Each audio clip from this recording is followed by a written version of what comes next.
We're speaking today with Rakesh Sharma, ED at Bajaj Auto. Thank you so much, Mr. Sharma, for joining us. Great as always to speak with you here on NDTV Profit. Now, last we spoke was, I would say, at the tail end of the festive season, and you had talked about how the initial few days was surprisingly positive in terms of demand. Now that you've had a chance and that's kind of behind us, can you give us a sense of how festive season actually turned out for you? Yeah, good morning. It's very difficult to read too much or to extrapolate what happens in a season. And it's very dangerous to read too much into what happens in those 36 days. Like you rightly said, actually the first half of the 36 days was slightly muted, but it was very exuberant in the second half. So overall, I would say that it was a good festive season for Bajaj Auto. Our area of focus, as you know, is the upper half of the industry, which drove the industry, which grew faster than the lower half. And we grew, thanks to that, we had a great season. We recorded our highest ever festive volume of 270,000 Pulsars. And Pulsar is the main flagship brand of the company in targeting the upper half of the industry. Three-wheeler business also did exceedingly well. We had a record three-wheeler sales. Also all-time high for Chetak, but that, for that the base is small, but be that as it may. So I would say that all the business units, the domestic motorcycles, the electric business, and the three-wheeler business had in the end, by the end of the season, had a very good season. And do you see that? I mean, you started with that qualifier, Mr. Sharma. So yeah. Do you see that now sort of, lowering, or do you see that petering out as we go forward? What's the sustainability of the kind of push that you've seen, and what do you think you're ending the year at? Because that overall question of auto demand, I'm just wondering if that's behind us or is very much there. Well, like I said, it's dangerous to read too much into the exuberance of the final 15 days of the festive. You can imagine it's not right to extrapolate that. And frankly, we have to wait for the natural downturn which will be there post-season, because there is an advancement of sale. In India, particularly, it's very auspicious to buy. So people who want to even buy in November and December to some extent advance their sales into the festive. So there is, but what degree of advancement has taken place, etc., is very difficult to pin down. The right way to understand industry behavior is really by first week of December or middle of December, when all the registration data, the backlog, etc., is completed. Be that as it may, the 36 days going off very positively, and the first quarter and the second quarter being a tad lower than them, I think the industry is definitely hovering at about, motorcycle industry is hovering at about 8% growth, which is what we had sort of anticipated in the beginning. So we are very happy that it is meeting those expectations. So we would stick to that we see that kind of a growth number. And obviously, like I said before, this 8% is an average of the two halves, and the upper half would be higher than the 8% and would continue to drive the motorcycle industry. So, Mr. Sharma, good morning, Neeraj here. The expectations of a flattish November are not out of whack. I hear you say that don't extrapolate. The expectations are that November might have been a flattish month for you on the two-wheeler side, not the three-wheeler, the two-wheeler side. That are not out of whack, right? When you say flattish, I don't understand what month on month, November 24 over November 23. It's an erroneous comparison. It's a flawed because of comparison. the festive month. Right? See, this is a superfluous discussion, because Diwali last year was in November. Fair call. I don't understand what we are trying to drive out of that. No, perfectly. So therefore, the 2-month combined, October, November combined, let's say, you think has not been a bad festive season this time Correct. around because of Correct. sentiment. Fair call. Okay. Yes, that's the right way. That's the right way to look at it. Okay. Actually, because there is a significant Pitru Paksh involved also, which also has Yeah. a. So we actually internally also we compare September, October, and November. Fair call. And November data you get by, let's say, first week of December. So that is the right way for us to, at least within the company, for us to understand what the industry behavior Point well is. noted. Okay, Yeah. Mr. Sharma, let's leave the festive season out completely. I'm just trying to understand now, how is business per se looking, sir? Because there is a lot of chalk and cheese opinion out there around the buyer sentiment. Split it into urban, rural, split it into whether it is modern tech gadget equipment versus non-gadget, split it into staples. But there's a lot of chalk and cheese opinion. I would want to understand, how do you feel about business as of now? Post-festive season, let's say going into the next 4 or 5 months, whatever little you can crystal ball gaze. Yeah, sure. So that's what I was saying, that we started the year with an expectation of about 6 to 8% growth in the motorcycle industry. And it started off slowly in quarter one, quarter two, but picked up, and particularly picked up very well in the festive. I think the next few months, we should be looking at, for the industry, a growth of about 8% or so. Now, it could lie between 6 to 10%. So I'm saying about 8%, which according to us is a very healthy growth, particularly if you break down that growth between the higher end of the industry, which is the 125cc plus, which is going to be in double digits, and which is healthy because, that's where you get better revenue and better margin. So that's a very good sign.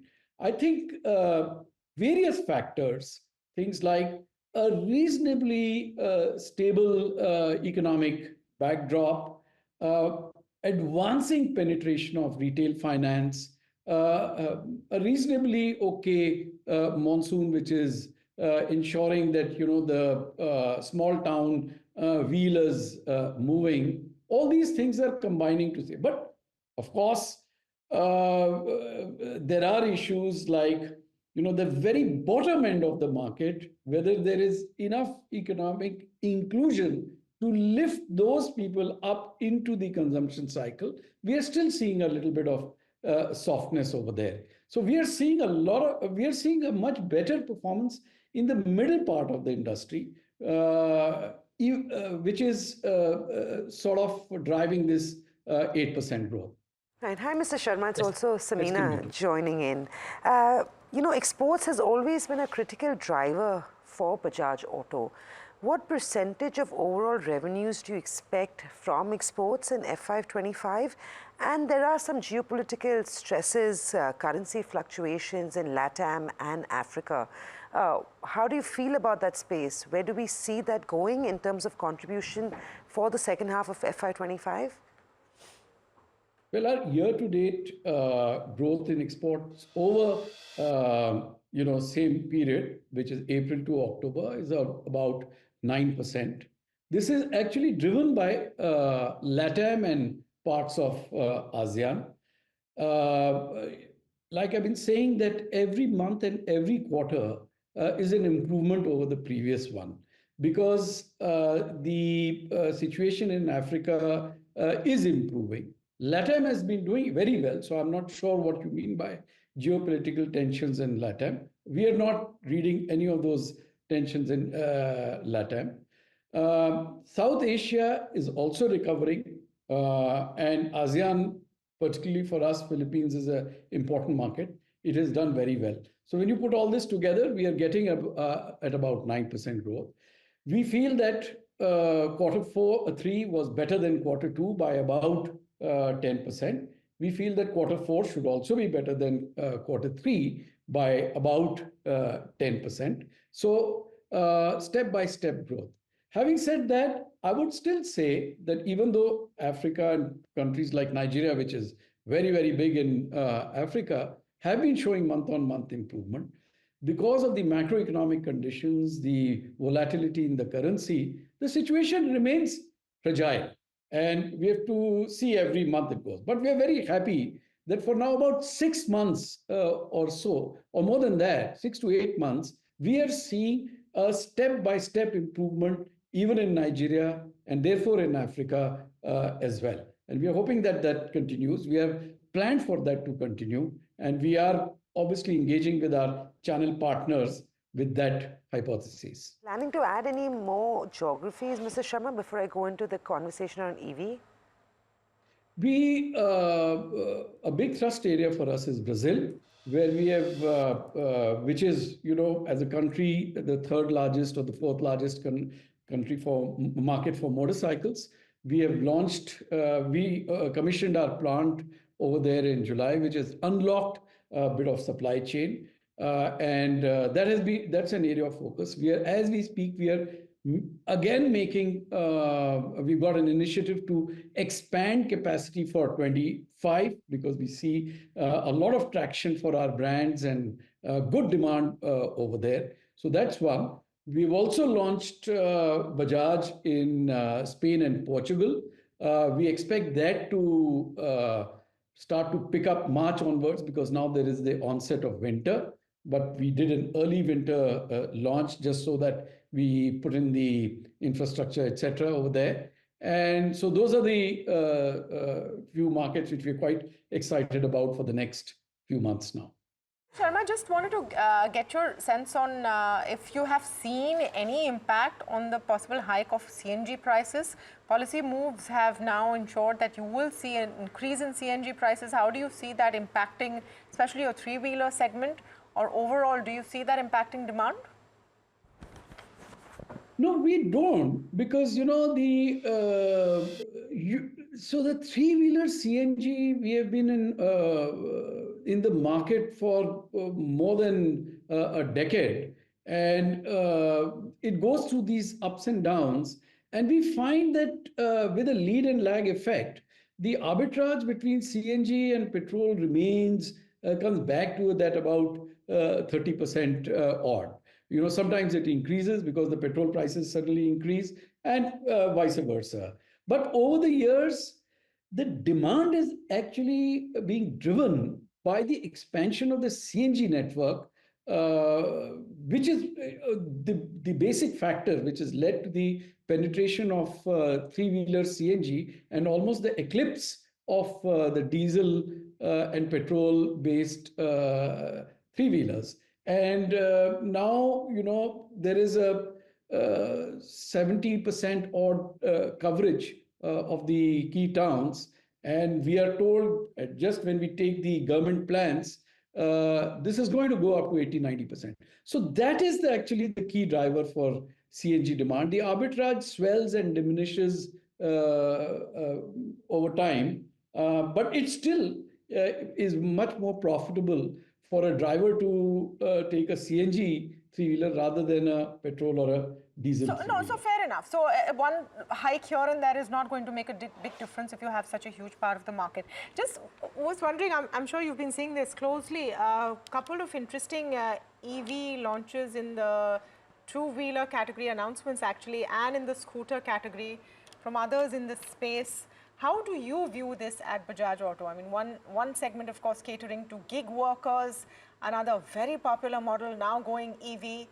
Do you see these as positives or competition heating up? Oh, we see this whole thing as a positive, frankly speaking, because, it is very difficult for one company to completely come and create a new market. So we've seen this, for example, in premium motorcycles, where, the penetration of premium motorcycles is, when you benchmark it with even countries like Indonesia, etc., is much small. So when you get 2 or 3 good companies with good technologies, good products, and brands entering the market, it stokes the market. And in automotive, there is nothing like products to stoke interest and build demand.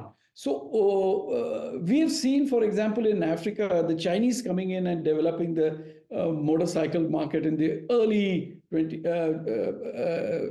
or 15 years ago, and companies like us then profiting. So if you take a long shot view of these things, good responsible participants entering the industry with good products is very good. It's good for the development of the industry, because you know it that it's not a straightforward case in EV. There remain amongst the late adopters and the late majority anxieties about various aspects of EV. So more and more vehicles on the road erode those anxieties, and it's good. But having said that, our own view is that the use cases in India are so diverse. Some people commute very long distances. Some people commute very short distances. Some people want to cut their fuel economy. Some people, which means the implication on fuel systems for this is that there will be multiple fuel systems. We feel that there will be the